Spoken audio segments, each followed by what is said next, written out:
दोस्तों नमस्कार। घटना चक्र डिजिटल प्लेटफॉर्म पे आपका बहुत बहुत स्वागत है। आपके समक्ष एक नई किताब प्रस्तुत करते हुए मुझे बहुत खुशी हो रही है। इस किताब का नाम है जनरल नॉलेज अवेयरनेस। ये किताब अंग्रेजी माध्यम में है। अब इस किताब को प्रस्तुत कर रहा हूं तो आपके दिमाग में सबसे पहला सवाल आएगा कि इस किताब का नाम जनरल नॉलेज क्यों नहीं है, आखिर अवेयरनेस क्यों है।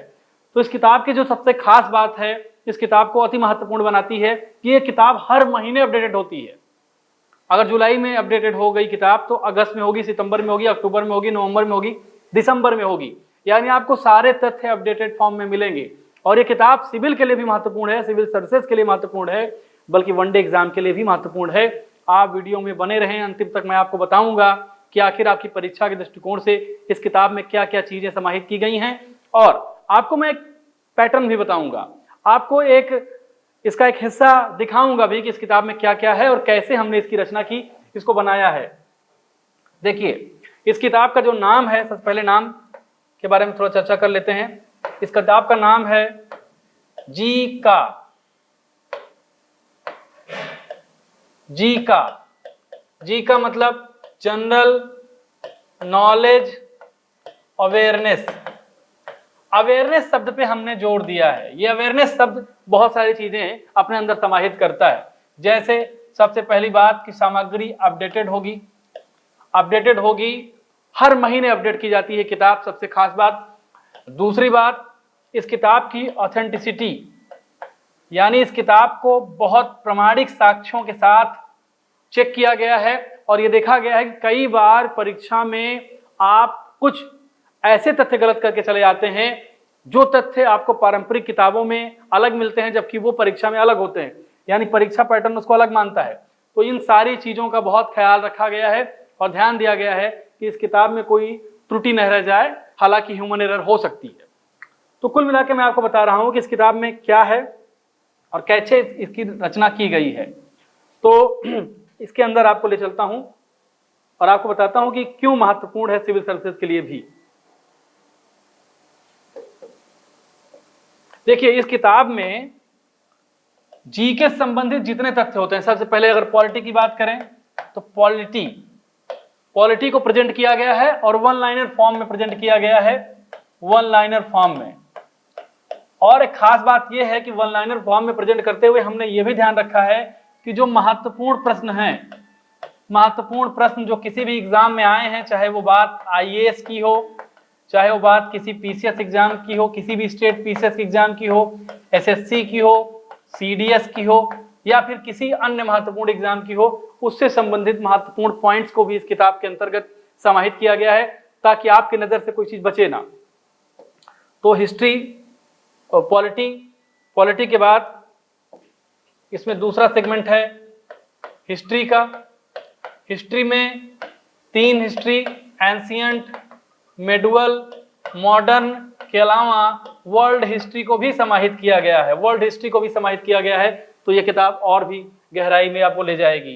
तीसरी जो सेगमेंट है वो है ज्योग्राफी में इंडियन ज्योग्राफी और वर्ल्ड ज्योग्राफी इसमें आपको मिलेगी।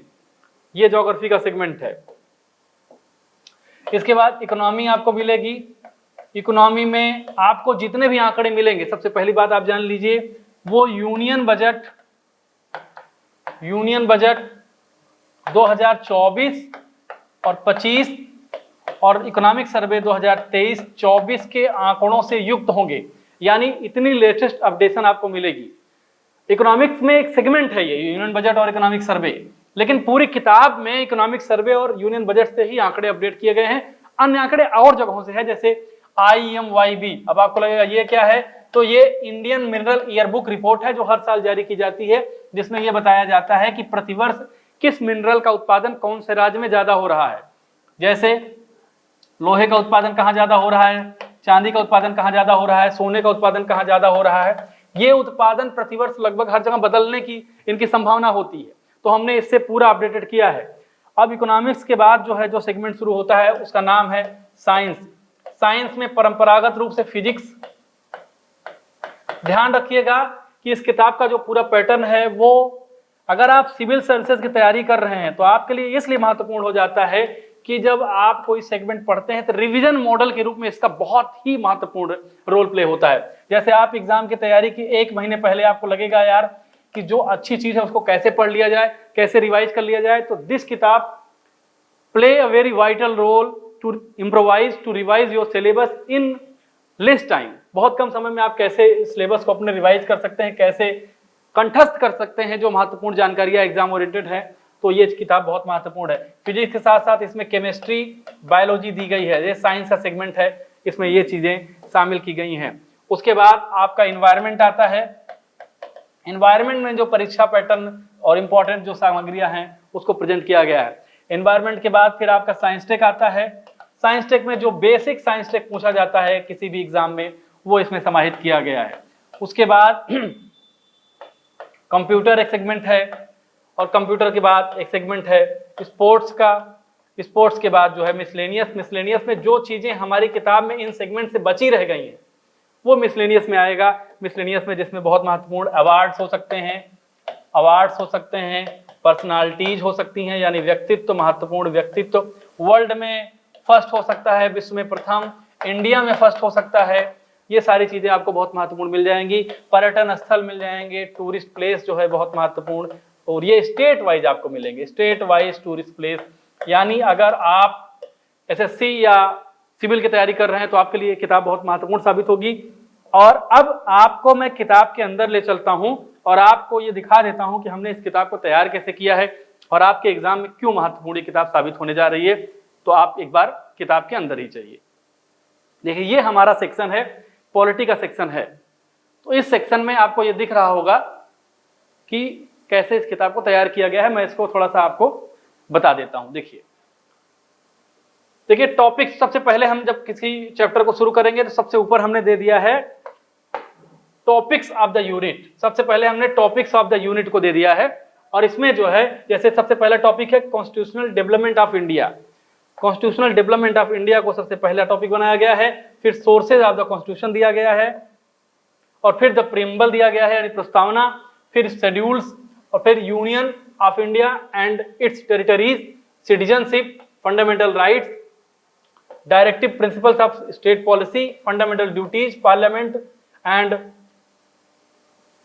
Amendment of the constitution, supreme court, high court, attorney general, advocate general, controller, Panchayati Raj, municipalities, consolidated fund, contingency fund, centre state relation, inter state relation, national development council, NITI Aayog, finance commission, public service commission, state legislature, special provisions, important amendments, important articles of the constitution.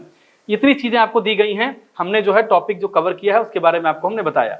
देखिए अब हमने अंदर क्या रखा है आपको मैं बताता हूं कि हमने इस किताब का निर्माण कैसे किया है, तब आपको और ढंग से चीजें पता चलेंगी। जैसे हमने लिखा कि कॉन्स्टिट्यूशनल डेवलपमेंट ऑफ इंडिया, तो सबसे पहले हमने क्या किया, कॉन्स्टिट्यूशन को परिभाषित किया। और constitution is a body of rules and laws based on which a country is governed. संविधान ऐसे नियमों और कानूनों का संग्रह होता है जिसके आधार पर किसी देश का शासन होता है। ये जो है इसकी परिभाषा दी गई है। The development of the Indian constitution began with the establishment of East India Company's rule in India. भारत के संविधान का जो विकास हुआ, जो शुरुआत विकास की हुई, वो कंपनी के शासन की स्थापना के साथ शुरू हुई। और mid 18th century followed by the direct rule of the British government till Indian independence, यानी 1947 तक इसका विकास क्रम चलता रहा। ये संविधान के बारे में मोटी मोटी चीज आपको प्रेजेंट की गई है।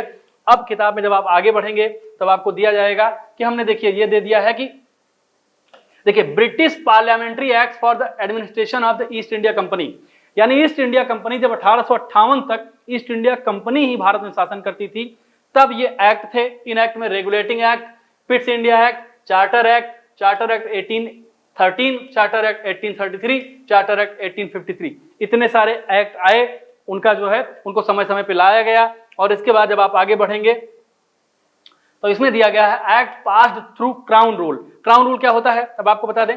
क्राउन का मतलब होता है ब्रिटिश क्राउन। ब्रिटिश क्राउन का मतलब ब्रिटेन का राजा। भले आज ब्रिटेन में आपको डेमोक्रेसी दिखती है, लेकिन फिर भी क्राउन के ही हस्ताक्षर पर चीजें पास होती हैं। जैसे भारत का राष्ट्रपति है वैसे ही ब्रिटेन का क्राउन है। भले संसद वहां बहुत महत्वपूर्ण है, बहुत ताकतवर है, लेकिन क्राउन के नाम पर ही नियम बनाए जाते हैं। इसीलिए इसमें लिखा है act passed during the crown rule. फिर आगे हम बढ़ गए हैं और हमने यहाँ शुरुआत कर दी है रेगुलेटिंग एक्ट ऑफ 1773। अब रेगुलेटिंग एक्ट से संबंधित जो महत्वपूर्ण इंपॉर्टेंट फैक्ट्स हैं जिनकी आपके एग्जाम में आने की संभावना बहुत ज्यादा है उसको इसमें प्रेजेंट किया गया है। और प्रेजेंटेशन का तरीका आप देख लीजिए, थोड़ा सा मैं और आपको इसको इलेबोरेट कर देता हूं ताकि आप बहुत अच्छे से क्लियर हो जाएं कि किताब कैसे बनाई गई है। जैसे देखिए, एक चीज और आप देख रहे हैं, जो तथ्य बहुत ज्यादा महत्वपूर्ण हैं उनको आपको हाईलाइट भी किया गया है। जैसे वारेन हेस्टिंग्स को हमने रेड कलर से हाईलाइट किया है ताकि आप जब एग्जाम में किताब पढ़ें और रिवाइज करते रहें तो आपकी नजर वहां पड़ जाए। तो Warren Hastings become the first governor general of Bengal. His council consistent of 4 members viz John Clavering, George Monson, Philip Francis and Richard Barwell. अब ये इंपॉर्टेंट क्वेश्चन है, कई बार ऐसे क्वेश्चन एग्जाम में पूछे जाते हैं। हाँ देखिए, जैसे एक क्वेश्चन है, under this act the Supreme Court was established at Calcutta as the apex court in 1774 with the chief justice and 3 other judges। यानी रेगुलेटिंग एक्ट के तहत कलकत्ता में सुप्रीम कोर्ट को एस्टैब्लिश किया गया। अब कई बार सवाल पूछ लेता है कि सुप्रीम कोर्ट को कोलकाता में सबसे पहली बार किस एक्ट के तहत एस्टैब्लिश किया गया, तो आप कहेंगे रेगुलेटिंग एक्ट 1773। और ये एग्जाम में पूछा भी जा चुका है। ये पूछा कहाँ गया है, यूपी पीसीएस के एग्जाम में 2010 की परीक्षा में और आरओ के एग्जाम में 2016 की परीक्षा में। तो हमने क्या देखा है, जब हम कोई फैक्ट ऐसा पढ़ते हैं जो एग्जाम ओरिएंटेड होता है और परीक्षाओं में कई बार पूछा गया होता है, तब उसको हम कंठस्थ कर लेते हैं, तब वो और ज्यादा इंपॉर्टेंट हमारे लिए हो जाता है। तो ये चीज आप देख लीजिए। देखिए, इसी तरह इस किताब का निर्माण किया गया है। हमने फैक्ट्स रखे हैं, लेकिन हमने ये भी इंगित किया है कि आपकी परीक्षा के लिए क्या महत्वपूर्ण है, क्या सवाल पूछे जा चुके हैं और उन सवालों के क्रम में पूछे जाने वाले संभावनाओं को भी हमने एक तरह से इसमें प्रदर्शित किया है, ताकि आपको ये समझ में आए कि आपके लिए क्या महत्वपूर्ण है और कैसे आप चीजों को पढ़ें। जैसे हमने इसको ब्रैकेट में भी दे दिया है, first chief justice of the Supreme Court was Elijah Impey. ये भी बहुत महत्वपूर्ण सवाल है, देखिए हमने इसको भी हाईलाइट किया है। और 3 अदर जजेज, जो 3 अन्य जज थे वो क्या क्या कौन कौन थे, Chambers, Le Maistre and Hyde. ये 3 महत्वपूर्ण जज थे। ये भी कई बार परीक्षाओं में पूछे जाने वाला सवाल है। अब जैसे हम पहुंचते हैं अब 1781 के एक्ट पे, फिर आगे पहुंचते हैं पिट्स इंडिया एक्ट ऑफ 1784। जैसे आप देख रहे होंगे ये चीज। अब इसमें एक सवाल है, देखिए पिट्स इंडिया एक्ट में एक लाइन है, it allowed the court of the directors to manage the commercial affairs but created a new body called board of control to manage the political affairs. यानी पॉलिटिकल अफेयर और commerce, इसको थोड़ा सा मैं आपको एलेबोरेट कर देता हूं। कंपनी जब भारत में आई थी, देखिए कोई भी कंपनी, जैसे एक कंपनी है ब्रिटिश ईस्ट इंडिया कंपनी, ये मान लीजिए हिंदुस्तान पे आई, और हिंदुस्तान का मान लीजिए ये जो है एक क्षेत्र है जहां पे ये इसने अपनी जो है कोठी बनाई, मान लीजिए एक कोठी बनाई और इसके नियंत्रण क्षेत्र में इतना बड़ा क्षेत्र आ रहा है। तो इसके 2 तरह के मामले होंगे। पहला मामला, यहां पर जो व्यापार होगा, ट्रेड, यानी ये कंपनी मान लीजिए कोई उत्पादन करती है, प्रोडक्शन करती है, और इस उत्पादन को मान लीजिए एक देश है बहुत दूर, वहां पर वो कंपनी एक्सपोर्ट कर रही है। तो पहला मामला तो हो जाएगा ट्रेड का। दूसरा मामला हो जाएगा जब कंपनी का यहाँ आधिपत्य होगा, तो धीरे धीरे करके वो स्टेट में रहने वाले लोगों को कैसे मैनेज करना है, उनको कौन से कानून से संचालित करना है, अगर व्यवस्था कोई गड़बड़ करता है तो उसको कौन सी सजा देनी है। मतलब पॉलिटिकल अफेयर को भी देखना पड़ता था, और ये भी देखना पड़ता था कि बगल कोई ऐसा प्रदेश या राज्य ना है जो इस पे आधिपत्य कर ले, आक्रमण करके कब्जा कर ले, अधिकार जमा ले। तो पॉलिटिकल अफेयर और कमर्शियल अफेयर 2 महत्वपूर्ण अफेयर होते हैं। और इस एक्ट के तहत जो पॉलिटिकल अफेयर था उसको ट्रांसफर कर दिया, किसको, बोर्ड ऑफ कंट्रोल को ट्रांसफर कर दिया गया, बोर्ड ऑफ कंट्रोल। और ये एग्जाम में पूछा भी गया है, कब पूछा गया है, यूपी पीसीएस 2003 में। तो इस तरह से हमने किताब की रचना की है। मतलब यह है कि इंपॉर्टेंट फैक्ट को भी बताया है और ये भी बताया है कि आपके एग्जाम में क्या आ सकता है। जैसे अब ये Robert Clive Warren Hastings governor general of Bengal की चर्चा इसमें की गई है। अब जैसे चार्टर एक्ट की चर्चा है, फिर चार्टर एक्ट ऑफ 1893 है, चीजों को यहाँ पे चर्चा की गई है। मतलब मैं आपको तरीका बता रहा हूं कि इस किताब का निर्माण कैसे किया गया। जैसे ये लाइन ये है कि the legislative powers were centralized by this act. This act stated that merit, not birth, color, religion or race should be basis for the employment of civil services. UPPCS 2012 में ये सवाल पूछा गया है। यानी हमने क्या किया है, सबसे पहली बात कि पॉइंट वाइज स्टडी मटेरियल दिया है। स्टडी मटेरियल के साथ साथ हमने क्या किया है कि most important question that have been asked in previous exams को भी हमने कंसिस्ट किया है, समाहित किया है इस किताब में। इससे होगा क्या, इससे न केवल आपको इंपॉर्टेंट फैक्ट पता चलेंगे बल्कि एग्जाम ओरिएंटेड फैक्ट भी पता चलेंगे और आप प्रश्न की प्रवृत्ति समझकर ये जान जाएंगे कि this type of question can be asked in upcoming exams. तो ये जो है एक टेंडेंसी रही है और सारे सेगमेंट आपको लगभग जीके के सारे सेगमेंट इस किताब में मिल जाएंगे। अब यूपीपीसीएस जैसे 27 अक्टूबर को है, अब मान लीजिए कि आप 2 साल से 3 साल से तैयारी कर रहे हैं और आपके पास केवल 1 मंथ है कि आपको मोस्ट इंपॉर्टेंट चीजें एक बार फिर से कवर करनी है, तब ये किताब आपके लिए बहुत बेनिफिशियल साबित होगी। अगर आप सिविल की तैयारी कर रहे हैं तो इस किताब को जरूर खरीदें और एक बार इसको पढ़ें। इस किताब को पढ़ने के बाद आपको मोस्ट इंपॉर्टेंट फैक्ट्स पता चलेंगे। एक महत्वपूर्ण बात ये पता चलेगी कि क्या फैक्ट्स बदल गए हैं। इकोनॉमिक सर्वे बजट के थ्रू, IMYB के थ्रू, FEO के थ्रू जो फैक्ट्स बदल जाएंगे, उन फैक्ट्स को भी इस किताब में अपडेटेड किया गया है, समाहित किया गया है ताकि आप अपडेटेड रहें और बेहतर करें। इस किताब का नाम है जी का जनरल नॉलेज अवेयरनेस। ये किताब हमारी हिंदी में भी आती है और अंग्रेजी वाली तो मैंने आपको बताई ही। ये किताब 2-3 दिनों के अंदर 2-3 डेज में मार्केट में आ जाएगी। आप इस किताब को खरीद सकते हैं।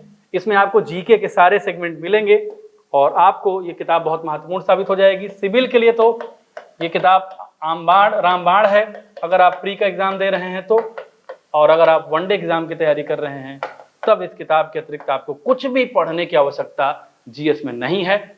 जी का जरूर आप एक बार परचेज करें। किताब का कवर पेज फिर से मैं आपको एक बार प्रेजेंट कर दे रहा हूँ, ये जी का, और इसमें यह भी लिखा है कि union budget 2024-25, economic survey 2023-24, Paris Olympic 2024। तो आप अच्छे से इसको पढ़ें और अपनी प्रतिक्रिया से हमको अवगत जरूर कराएं। नमस्कार।